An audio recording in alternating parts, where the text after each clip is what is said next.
Incendiario. Don Serafín Espinosa tenía su tiendecita de trapos en la calle de San Diego, centro del pequeño comercio, que, ya que no puede tentar por el lujo de sus instalaciones ni por el surtido de la mercadería, atrae por la baratura inverosímil de sus artículos.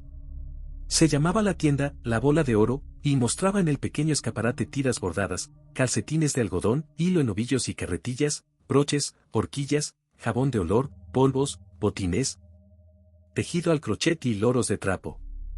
Los géneros se reducían al lienzo común para ropa interior de pobre, al tocuyo tosco y amarillento, al percal barato y de colores vivos, y a una que otra variedad de velo de monja para mantos de poco precio. Don Serafín era el alma más candorosa de la tierra. Se arruinaba lentamente tras el mesón, pero sin perder su encantadora sonrisa, modales amabilísimos, su generosidad innata y su fina cortesía. Si alguna mujer le pedía la yapa, al meter la tijera en el lienzo, corría como media vara más el corte y daba después el vigoroso rasgón sin importársele un ardite. Si un chico lloraba de aburrido mientras la madre regateaba largamente un corte de 8 varas de percal, corría él a la vidriera y cogiendo un loro de trapo se lo obsequiaba para calmarle la pena.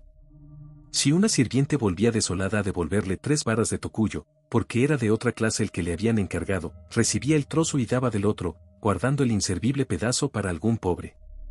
Y en fin, lo que menos tenía don Serafín eran cualidades para comerciante.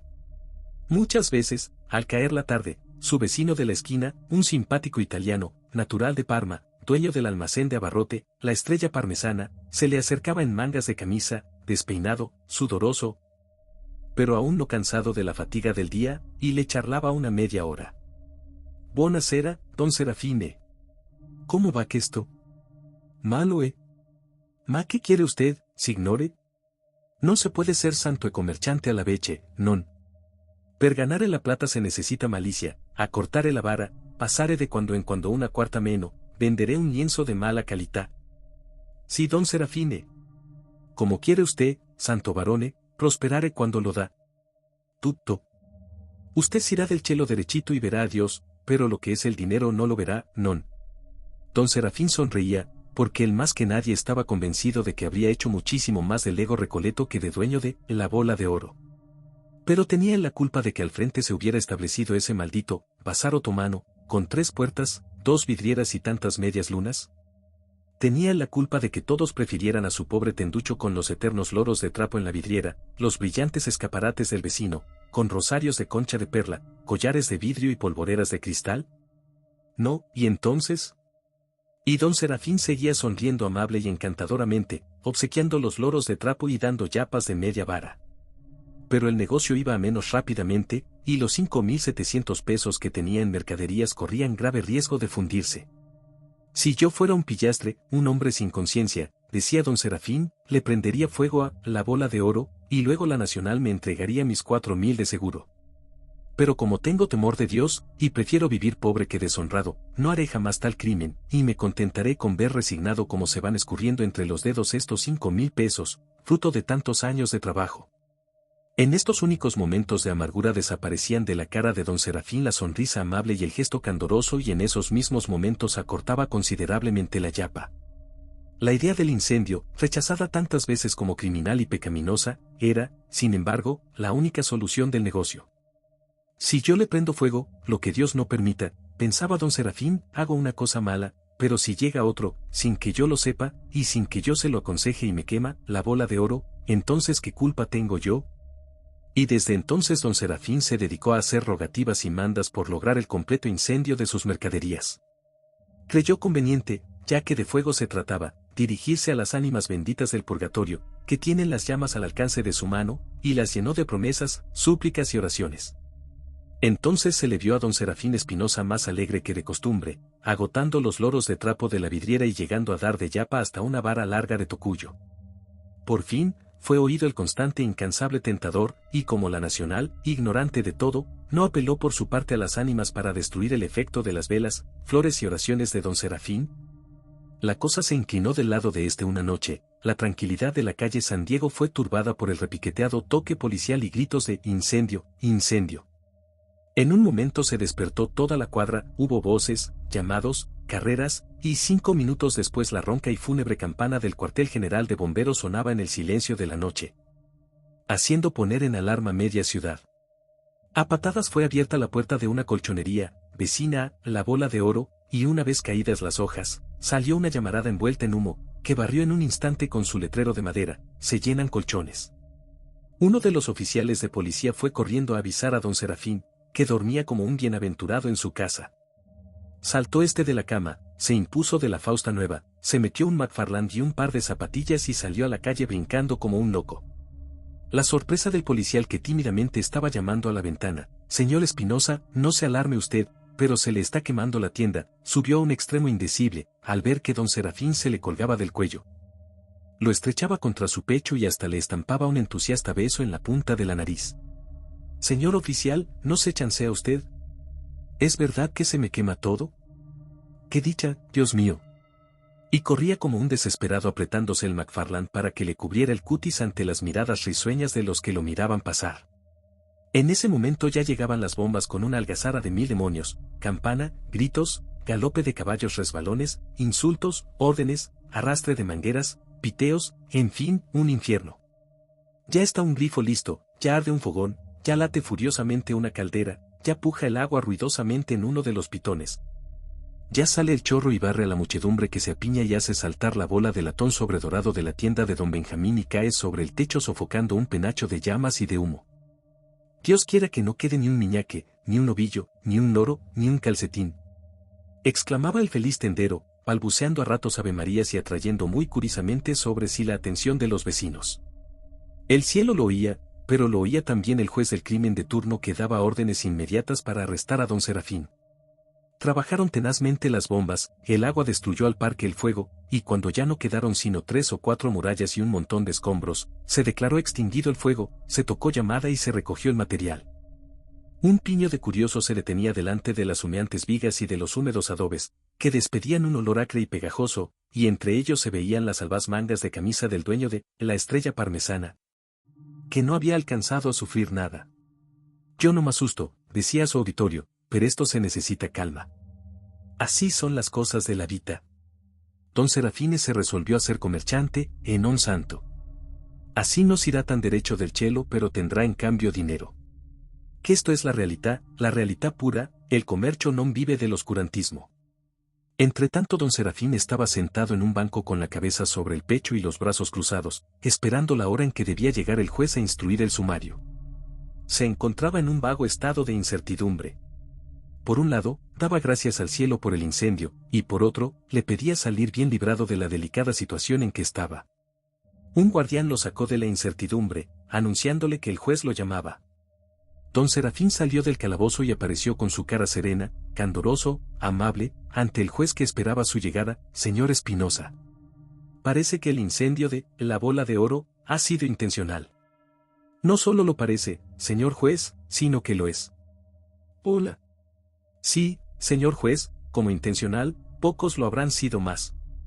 «¿De manera que usted, señor, reconoce haber prendido fuego a su tienda de la calle de San Diego?». «Perdóneme, su señoría. Eso no, eso nunca, eso, ni loco. Yo soy honrado ante todo. Se lo diré al señor juez. Este incendio es de lo más intencional que cabe, pero solo porque yo he puesto toda la intención posible en que sucediera. Yo no vendía nada, señor juez. En la última semana, solo he logrado salir de un jabón de olor, 3 varas de wincha blanca y 2 carretillas de hilo. Eso no era vida. En esta situación, le hice una novena a las ánimas benditas. No se ría, su señoría, porque me han oído. Por eso digo que como intencional lo es, a que lo niego. Pero mancharme, señor juez. Eso nunca». Y el simpático viejo se quedó mirando al juez con su amable sonrisa de siempre, sintiendo no tener un loro de trapo para dejárselo sobre la mesa para que aplastara con el tanto papel y limpiara en su pechuga la pluma. «Quítenme de aquí a este señor», dijo el juez, «y déjenle en libertad». «Oiga usted, caballero, usted se ha equivocado, aquí no es donde debe purgar sus faltas». «¿Y dónde será, señor juez?». «En el limbo». Y en medio de una risa espontánea salió don Serafín después de hacer una venia. No había llegado aún a los restos humeantes de la Bola de Oro, cuando se topó con su amigo el parmesano, que le dijo: «Amico don Serafine, somo felice. Usted me debe solamente 3 litres de parafine, que son 60 centavos, ¿por qué? Per le incendie que yo solo lo afato anoche». Usted. Cállese, don Serafine, que pueden oírnos. Yo lo he escuchado a usted que diceva, anime di purgatorio, incendiame la bola de oro. La colchoneta decía poco meno. Yo mai dito, non que esto non è il camino.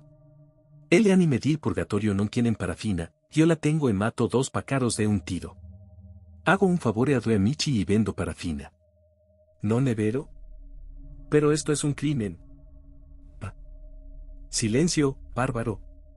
Y la férrea mano del simpático parmesano apretaba tan fuertemente el brazo de don Serafín, que éste, vencido y atónito, se buscaba en el bolsillo los 60 centavos.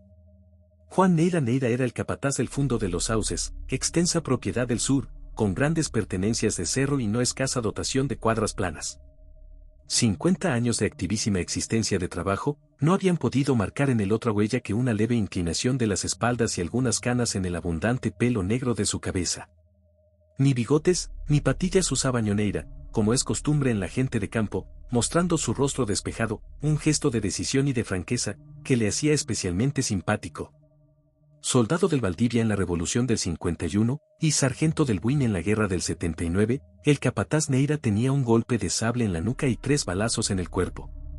Alto, desmedidamente alto, ancho de espaldas, a pesar de su inclinación y de las curvas de sus piernas amoldadas al caballo, podía pasar Neira por un hermoso y escultural modelo de fuerza y de vigor. Enérgica la voz, decidido el gesto, franca la expresión, qué encantadora figura de guaso valiente y leal tenía Neira.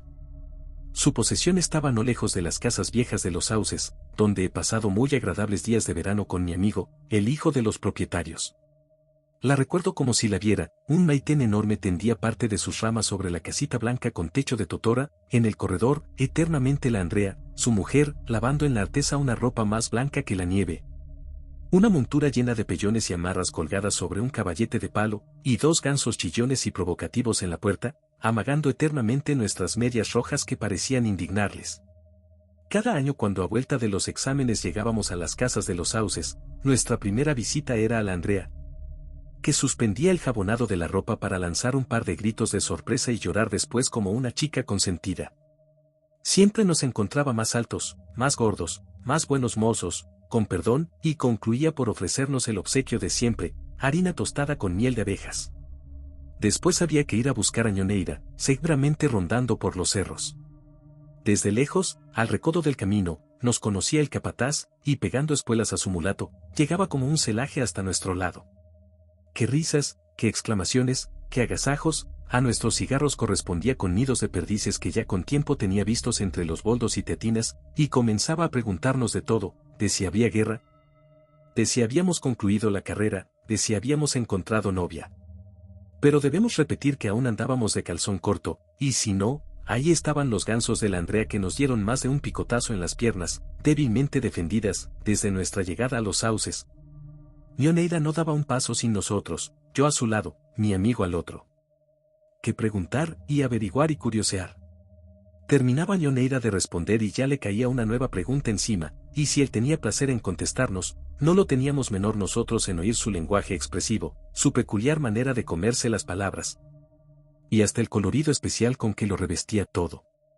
2 años dejé de ir a los Sauces, y cuando ya bachiller en humanidades me lo permitieron mis padres, avisé a mi amigo con un telegrama que en el tren expreso de la mañana dejaba a Santiago. Al llegar el tren a la estación, estaba él allí a caballo, con el mío a su lado y el sirviente apretando cuidadosamente la cincha. Un abrazo entusiasta, las preguntas de estilo sobre nuestras familias y, a caballo. ¿Qué llevas ahí?, me preguntó mi amigo, aludiendo a un paquete que asomaba a mi bolsillo, un corvo para Ñoneira, bien le hubiera venido cuando lo asesinaron. ¿Cómo? ¿A Ñoneira? ¿Es posible? Y entonces se me escapó una pregunta, la única que podía hacerse tratándose del valiente capataz, ¿y Neira se dejó asesinar?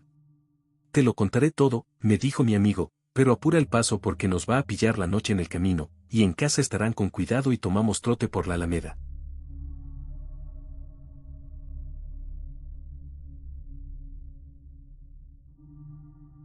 Lo que de mi amigo oí y que me conmovió profundamente, es lo que cuento enseguida, 3 años después de la muerte de Neira. Ñoneira estaba sentenciado. En nuestros campos se da a esta palabra una importancia excepcional. El capataz dio un día de chicotazos a un individuo de mala índole, a quien había pillado en un robo, negándole enseguida todo trabajo dentro del fundo. Este había sentenciado a Neira. Deja nomás, le dijo, algún día nos encontraremos solos. Neira se encogió de hombros, bien sabía el que al infeliz no le convenía ponérsele solo por delante, lo malo era que buscaría una cuadrilla para asaltarle. Pero en fin, ¿no tenía él en su silla un cuchillo que ya le había servido muchas veces para defenderse? Pasaron los días. Neira no faltaba ninguno a su ronda del cerro y paso a paso regresaba al caer la tarde para llegar hasta la casa del administrador y decir que no había novedad en el ganado. Un día fue al cerro con su hijo mayor, un muchachito de 12 años con grandes ojos negros, fiel retrato de su padre y fundada esperanza de los patrones de los sauces. Llevaba al chico por delante de la silla y conversaba con él, mientras más abajo, en el plan, la vieja Andrea, de cabeza sobre la ropa, la hacía levantar la basa y blanquísima espuma de jabón al restregarla entre sus manos. Llegaba la tarde, y el sol poniente sin rayos ya y convertido en un disco rojo, se hundía como un rey depuesto. Una desordenada orgía de colores inundaba el horizonte y el resto del cielo era intensamente azul y limpio de nubes blancas. ¿Quién no ha visto los cerros chilenos cubiertos de boldos? Un faldeo gris, con manchas doradas de teatinas, algunos quiscos que se levantan como brazos armados, y los boldos del más oscuro e intenso verde que parecen escalar el cerro como peregrinos haciendo penitencia. En la plana superficie, Neira se había desmontado para apretar la cincha de su mulato y echar una pitada al aire. El chico se había puesto a andar en busca de algunos guillabes maduros. De repente, Neira creyó notar que un boldo se movía, tomó una piedra pequeña y la arrojó. Un individuo se separó del árbol y comenzó a andar en su dirección silbando alegremente. Una mirada sola bastó para hacer comprender a Neira que estaba frente a una emboscada, el gañán que tenía por delante era el que lo había sentenciado, y no había sido tan necio para ir solo a buscarlo al cerro. Con una mano se palpó la cintura, y al encontrarse allí su corvo de los días de fiesta, sacó con la otra la tabaquera, y se puso a liar un cigarro. ¿Estabas escondido, ah? Preguntó burlonamente vaciando el tabaco en la hoja de maíz, esperándolo, Neira. No vendrás solo, por supuesto, continuó el capataz, no sois vos de los que pelean cara a cara, eso, quién sabe, Iñor. Y el gañán avanzaba lentamente, como avanza un gato, arrastrándose casi. Bueno, párate un poco y déjame pitar este cigarro. Hay tiempo. El peón se paró. O era admiración o era miedo, pero el asesino quedó dudando. Neira chupaba deprisa un cigarro, porque le debía quedar poco tiempo. El sol apenas asomaba ya un extremo de su disco rojo, que parecía mancha de sangre. Y las sombras alargadas de los boldos duplicaban el número de peregrinos que escalaban el faldeo y parecían apurarse para que no les pillara la noche en tarea tan pesada. El cigarro se concluía y Alegría se pasaba la mano por la cintura buscando algo. Tú, dijo Neira, tomando del brazo al chico, te pones detrás de mí y no te mueves. Cuidado con llorar. Y una mirada lanzada abajo a la llanura, lo hizo recordar a la vieja que probablemente colgaba en ese momento la ropa en el cordel. Después puso la mano en la cacha de su corvo, enrolló con el otro brazo su poncho negro de Castilla y le dijo al gañán. No te expongáis, Alegría. Llama a tus amigos. No ensucio mi corvo de los domingos en ti solo. Un silbido sonó y Alegría volvió la cabeza para ver si estaban todos. 5 hombres caminaban subiendo a saltos y buscándose los cuchillos en la cintura. Neira, le ha llegado su hora. Y la tuya también, cobarde. Y de un salto todos estuvieron encima del capataz que se echó atrás y levantó el brazo en que tenía envuelto su poncho. En ese instante el crepúsculo invadía con su indeciso y vago resplandor las cosas todas, haciendo ya difícil distinguir los objetos. Neira, con los ojos fruncidos para ver mejor, se colocó de un salto fuera de este círculo en que alevosamente le podían matar como un perro. Pensando en defender su espalda y ese pedazo de su corazón que tras de ella se refugiaba llorando a gritos. Alegría logra alcanzarle un brazo con la punta del cuchillo, al mismo tiempo que otro de los bandidos le estrella el suyo en las costillas. Neira se contenta con defenderse barajando los golpes. De repente el viejo capataz se transforma, es el soldado del Valdivia y el sargento del Buin, las dos heridas le arden y lo irritan como a un toro bravo, y en vez de huir del círculo que lo quiere estrechar, salta adelante y hace silbar el aire con la más fiera de las cuchilladas que ha dado brazo chileno. Uno de los bandidos se desploma y cae y la furia de los otros se duplica en medio de rugidos, amenazas e insultos. Neira es una fiera, tan pronto acomete como se defiende, ya la batalla es silenciosa y solo se siente el ronquido del que agoniza y el aliento jadeante y cortado de los que se acuchillan. Todos están tan juntos que cada cuchillada encuentra por delante la vigorosa carne de Neira, y todo avance del heroico capataz abre un vientre o rasga un pecho. En el momento en que las sombras se hacen más densas, surge de abajo del llano, una voz que todos han oído con la cabeza descubierta. Es la campanilla del fundo que toca el ángelus, y que el viento hace aparecer a ratos como un gemido y a ratos como una voz de mujer que llama. Pero hay demasiada sangre para que al través de ella se sienta y se mire. Los cuchillos se chocan, el corvo entra cada vez hasta la empuñadura y la sangre corre cerro abajo en un delgado chorro que va rodeando las piedras y abriéndose paso al través de las matas. Pero los bandidos están sintiendo ya el vigor de Neira, porque otro de ellos cae al suelo en fuerza de la sangre perdida, y el capataz no da muestras de cansancio. El asedio aumenta, el capataz abraza a Alegría que ha errado un golpe y trata de estrangularlo con sus manos, pero al verlo indefenso los otros lo acribillan a puñaladas. Neira lanza un grito de angustia y cae al suelo abrazado con su enemigo. El combate ha llegado a un momento supremo y desesperado. Neira ya no es temible para los otros. Y todos sus esfuerzos se concretan a estrangular a Alegría que se retuerce desesperadamente en el suelo mientras sus vigorosos dedos aprietan el pescuezo ensangrentado del traidor y se sumen entre las secas fauces que todavía lanzan ronquidos de ira. Los tres bandidos comprenden que aquello ha terminado y echan a correr. Neira salta del suelo, abandonando a su víctima, y quiere alcanzarlos y apuñalearlos por la espalda, pero siente que vacila como un ebrio y tambaleando vuelve donde su hijo, que pálido y desencajado no puede ya ni llorar. ¡Asesinos! Alcanza a gritar. ¡Infames! ¡Cobardes! Y rueda por el suelo al lado de los tres cadáveres que no valen juntos lo que vale una gota de sangre de ese héroe, y la noche cae con toda su pavorosa, helada e inhospitalaria oscuridad. Largo rato Neira respira fatigosamente y el chico inclinado sobre él, calla lleno de estupor y de miedo. De repente el capataz se incorpora, se arrastra hasta un árbol y tomándose de él logra ponerse de pie. Trae el mulato, alcanza a decir. El chico lleno de sangre, también, aunque no herido, pálido como un cadáver, se acerca a tientas al mulato y vuelve con él paso a paso. Pero Neira ha vuelto a caer al suelo desfallecido y solo tiene fuerzas para quejarse. ¿Está el caballo? Pregunta con voz apenas perceptible. Sí, Teitita. Bueno. Y de un nuevo esfuerzo Neira está de pie, y tomando a su hijo lo coloca sobre el mulato que pacientemente tasca el freno.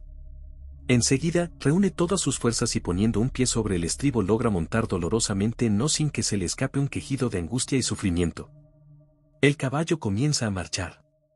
Neira siente abiertas todas las heridas y el calor de la sangre que corre a través de su cuerpo y de su ropa. Pero no importa, el capataz quiere llegar solo a las casas del administrador y pronunciar las palabras sacramentales de todas las tardes, no hay novedad en el ganado, y después agregar en voz baja al oído de su hijo. Me llevarás a mi casita para morir tranquilo en mi cama, porque estoy muy cansado. Ahí está la cruz con que murió mi padre y también quiero yo que me la ponga la Andrea sobre el pecho. Pero ya era tarde. Neira sintió un desvanecimiento y cayó al suelo como un tronco que se desploma. El mulato dio un brinco y arrancó furiosamente a la alameda abajo, mientras el chico, aferrado a la silla, creía llegado su último momento. El caballo detuvo su galope frente a la casa del administrador, donde casi todos los vivientes del fundo, alarmados por la larga demora de Neira, se aprovisionaban de luces para ir al cerro en su busca.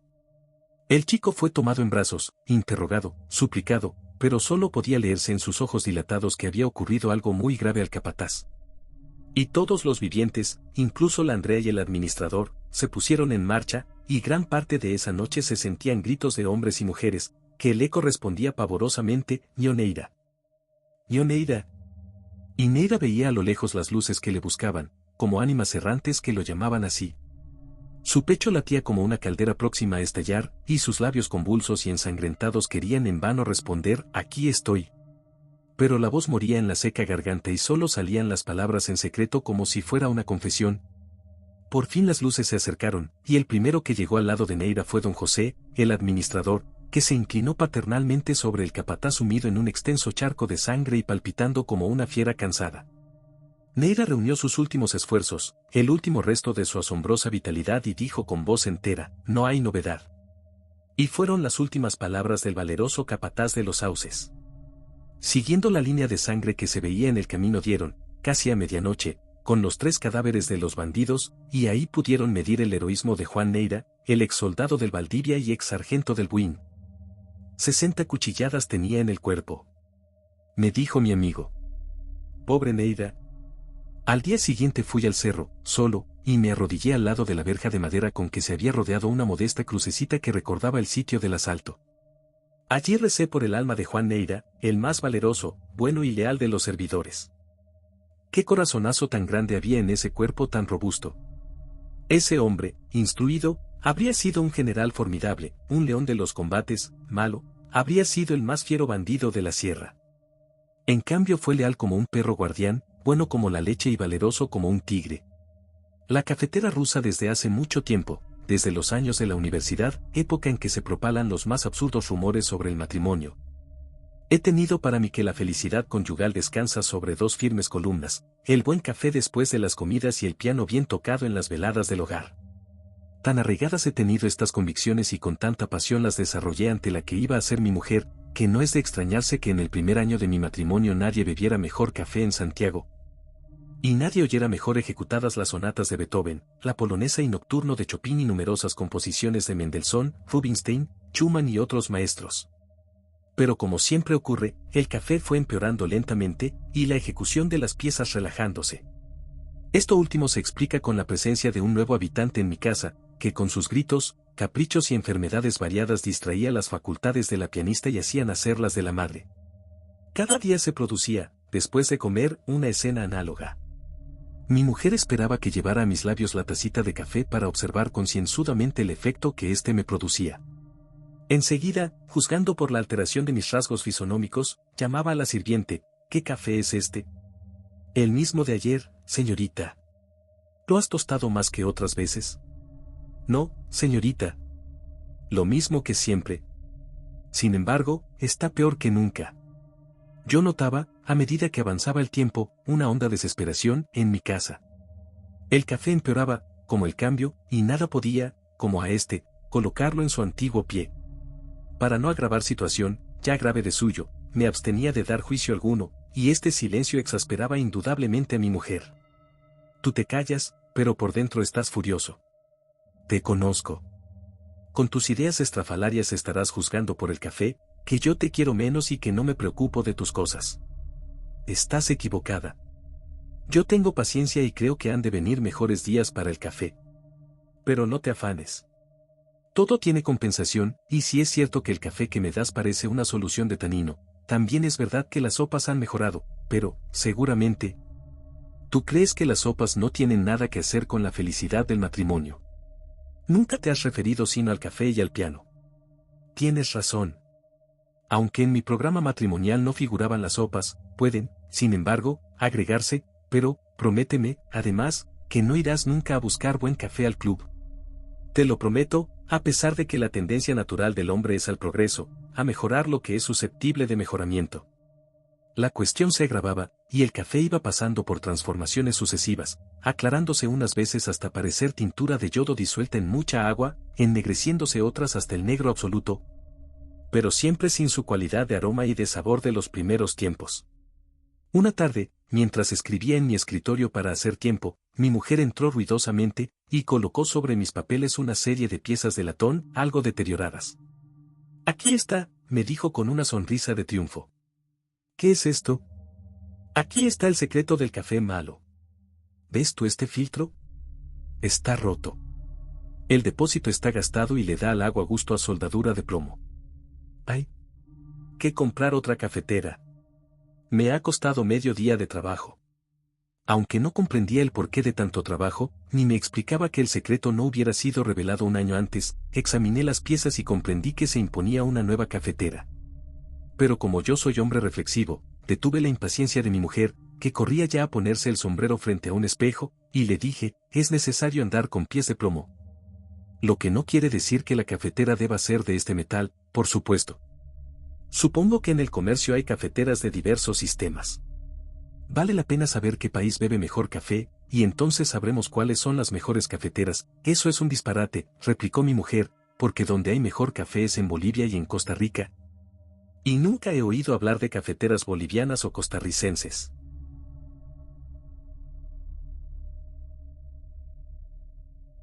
Comenzamos a eso de las 4 de la tarde una larga peregrinación al través de las mercerías, de las lamparerías, y hasta de las librerías, porque siempre tengo como aforismo que en los almacenes donde no debe haber un artículo y lo hay, se encuentra este más barato que en otra parte. Se nos ofrecieron cafeteras inglesas, americanas y francesas. Las primeras eran excesivamente sencillas y caras, las segundas eran de un metal nuevo que no inspiraba mucha confianza, y la tercera tenía numerosas piezas y ofrecía en grandes letras ser económica, elegante y barata. Después de muchas vacilaciones, uno de los vendedores abrió una vitrina y de entre otros objetos heterogéneos extrajo uno, asegurándome que era una cafetera rusa. Me causó esta afirmación el mismo estupor que si mañana me dijeran que el monumento Montbaras estaba destinado a disparar el cañonazo de las 12. Había visto muchas veces esos aparatos y los creía lámparas de enfermo o de minas, y jamás se me pasó por la mente la idea de que fueran lisas y llanamente cafeteras rusas. Cargados con la peligrosa novedad, regresamos a casa. El aparato venía acompañado de un plano en que estaban indicadas las diferentes piezas, con números, desde 1 hasta 12. Leímos con interés las instrucciones escritas en inglés, francés, portugués y español. Era esa eterna y engorrosa historia: se pone agua en el depósito 1, se introduce en su interior el filtro 2, se coloca el café entre este y el filtro 3, se ajusta sobre ellos el tubo 4.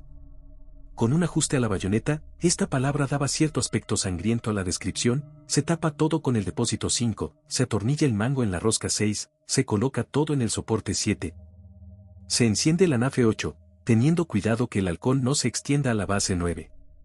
Se extingue el fuego con la tapa 10, cuando salga vapor por la válvula 11, y se invierte la cafetera durante 5 minutos, sirviendo después las tazas con ayuda del mango 12. Se puede apreciar la importancia que tiene este escape del vapor. La primera noche, sin saber cómo, nos sentamos a la mesa más temprano. En medio de las copas y de nuestra modesta vajilla, se ostentaba luminosa la nueva cafetera, porque según disposición de mi mujer, el café sería confeccionado por nosotros mismos, ya que el plano, con las explicaciones adjuntas en 4 idiomas, habría sido ininteligible para la sirviente. Se preparó todo, y se encendió el anafe a la altura de la sopa. Cuando menos lo pensábamos, y en el curso de una interesante conversación, sentimos un ruido extraño, miramos hacia todos lados, pero sin explicarnos qué lo produjo, volvimos a distraernos. De pronto, un vaho caliente humedece mi cara. ¡La cafetera! Grito. Nuestras 4 manos se precipitan a invertir el depósito conforme a las instrucciones, mientras ésta parece sacudida por convulsiones interiores. Por fin, después de todo, logramos servirnos, y un líquido demasiado rubio cae a nuestras tazas. Sin embargo, nos vemos obligados a declarar que la bebida estaba excelente. Jamás había probado nada mejor, digo yo. No me figuraba que pudiera hacerse un café más aromático, agrega ella. Transcurrió la noche sin incidentes, pero allá cerca de las 12, notando a mi mujer preocupada, le digo: no me ocultes nada, ¿te sientes mal? No, no siento absolutamente nada. No me lo niegues. Estás inquieta, no hablas, dime francamente qué tienes. Te diré. Pero no lo tomes a mal. Confiésame que el café estaba muy malo. Detestable. ¿No es cierto?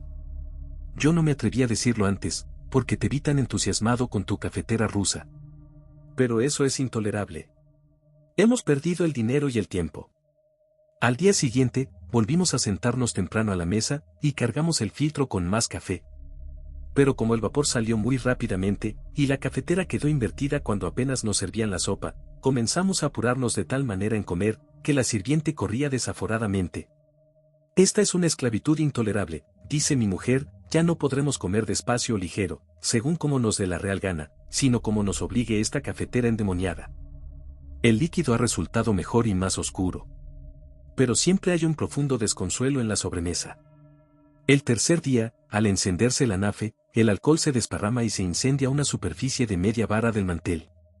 Se arroja sobre ella agua, vino, salsa inglesa, pan y servilletas, hasta extinguir el fuego.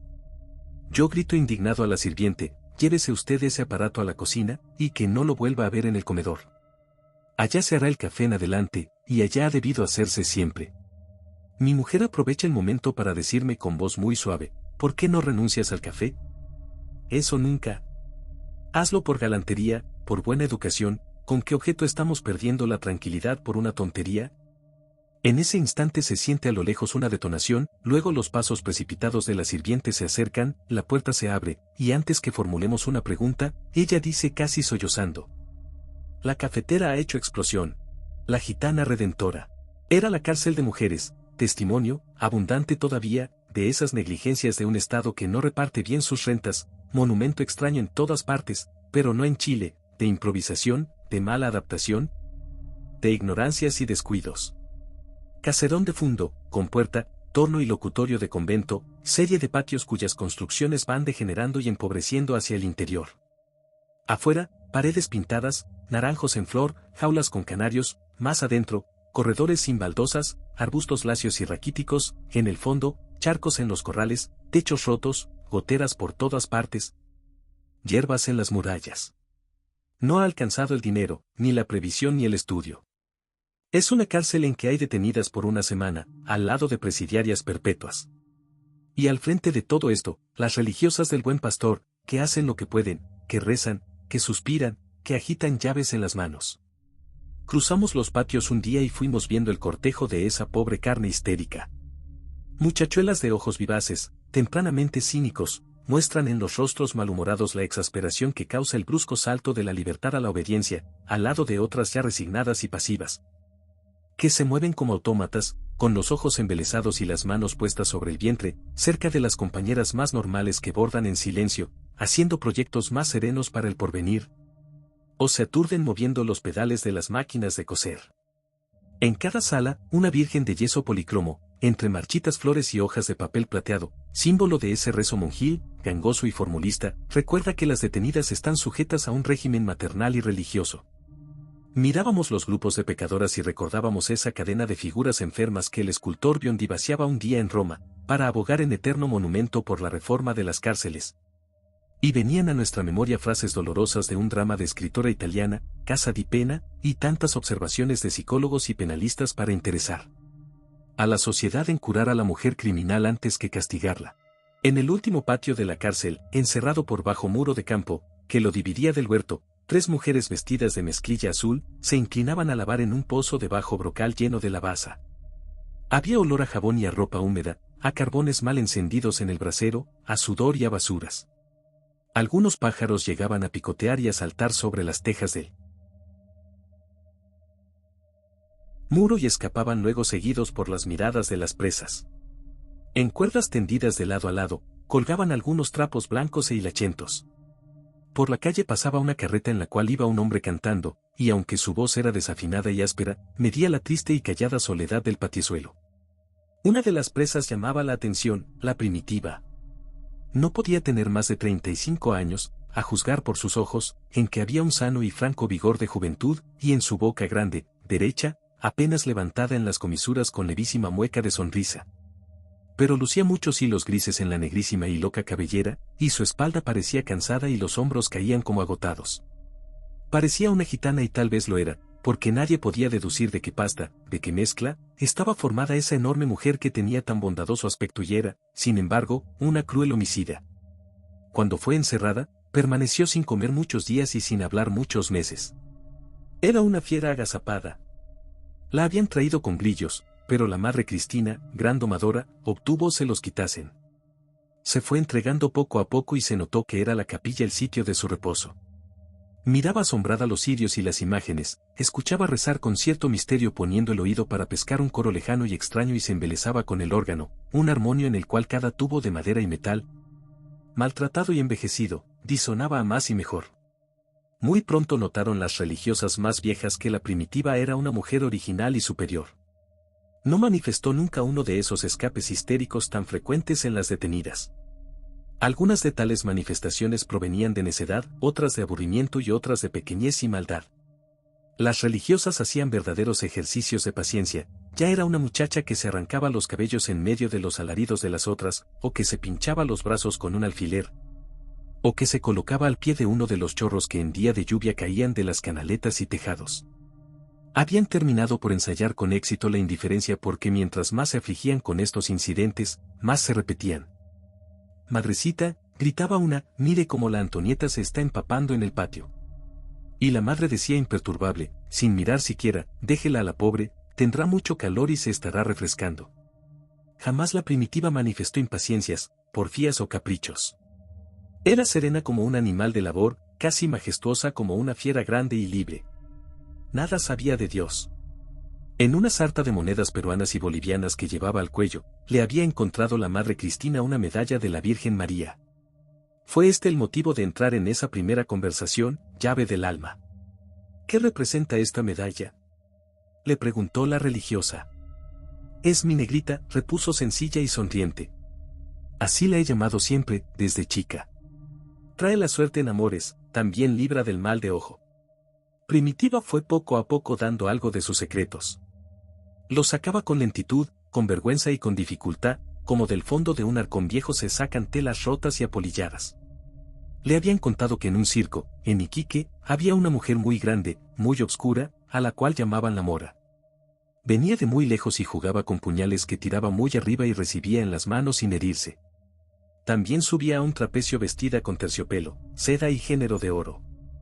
Esta mujer se mató un día cayendo desde lo más alto de la carpa. Pero también se dijo que le habían dejado suelto el cable que debía mantener segura la barra. Según oyera la primitiva, la Mora dejó una niñita de pocos meses, y esa criatura que nunca confesó suya la malabarista, era ella misma. A lo menos le dieron las caravanas de la infortunada y la sarta de monedas con la negrita. Primitiva creció en el circo, grupo ambulante compuesto de un empresario yanquí mulato, de un payaso italiano, de un acróbata ruso y un equitador mexicano. Era golpeada a menudo, y cuando tenía apenas 12 años se fugó en Calama. Fue protegida primero y enseguida ocultada por un chino que trató de hacerla su esclava. Durante semanas estuvo atada a un poste con una cuerda que oprimía la cintura, casi sin comer, y víctima de vejaciones incontables, cuyo solo recuerdo hacía santiguarse a la Madre Cristina. Unos muleteros que por allí pasaban hacia las minas de la cordillera, se la llevaron una noche, oculta entre la carga. Trabajó en un malacate con la cocinera india que cuidaba de los mineros y siguió después a unos pastores, atraída por la primera llama boliviana que veía. Primitiva tenía el recuerdo más fresco de ese desierto llano, con montañas bajas, azulejas y el aire muy puro y cortante. Permaneció, según creía, meses y meses, sin hablar con alma humana, dirigía la palabra solo al rebañito flaco y tiñoso que le habían confiado. Tenía 16 años, más o menos, cuando un minero la encontró agraciada, le propuso hacerla su mujer y sin más ceremonia la trajo a la pampa y la alojó en la oficina de la colla. Era su china, la calzó bien y la vistió en la pulpería. Y así, pasaba un año, cuando Primitiva encontró que sabía amar, porque tuvo celos, pero celos locos, frenéticos, según parecía. Todavía, de esas cenizas, salió un resplandor de fuego, al contar que, entrando un día al cuarto de su vecina, encontró a su marido y con el propio cuchillo que llevaba a la cintura y que había caído al suelo lo degolló de un golpe. ¿No estás arrepentida, pobre hija mía?, preguntaba la religiosa. Estoy arrepentida de mis pecados, sí, madre, pero no de la muerte que hice. La volvería a hacer ahora. Primitiva no lloraba, era una estatua de greda que miraba con esa serenidad de los ojos que no tienen vista hacia afuera. Era de sangre africana, española, asiática. ¿Había en la suya mezcla de todas? ¿Y su alma, cómo estaba formada? ¿Qué había dentro de su cerebro? La primera vez que vi a Primitiva, llevaba 10 a 12 años de cárcel. Merecía el indulto por su conducta, pero se había negado a pedirlo. En esa senda del misterio que recorren muchos seres humildes, Primitiva ha seguido la más extraña. No queda casi nada a la imaginación creativa del escritor en la vida de la pastora gitana de la altiplanicie. Como otra María egipciana, que pagaba con su cuerpo al barquero que la hacía cruzar el río, la santa del desierto salitrero comenzó por estar atada como un perro en el inmundo tambo de un chino. Fue asesina brutal y fue aventurera de sublime misión. Años después de haber tenido las primeras noticias de la encarcelada de la calle de Lira, me interesé por saber de su existencia. Seguía silenciosa, pareja, serena, rezando sin aspavientos, trabajando sin levantar cabeza. Parecía de piedra. Las asiladas habían concluido por olvidarla y no dirigirle la palabra.